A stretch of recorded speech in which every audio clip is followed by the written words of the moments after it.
வாய் சொல்கின்ற வார்த்தைகள் எல்லாம் நோய் தீர்க்கின்ற மருந்தல்லவா. ஊர்க்கண்ணெந்தன் மேலே பட்டால் உன் உயிர் போக துடித்தாயே.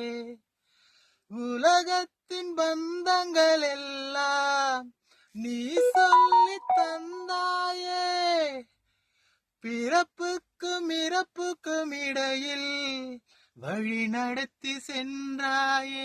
இறைவா நீ ஆணையிடு, தாயே எந்தன் மகளாய் மாற. ஆராரிராரோ நான் இங்கு பாட, தாயே நீ கண்ணுறங்கு, என்னோட மடி சாய்ந்து.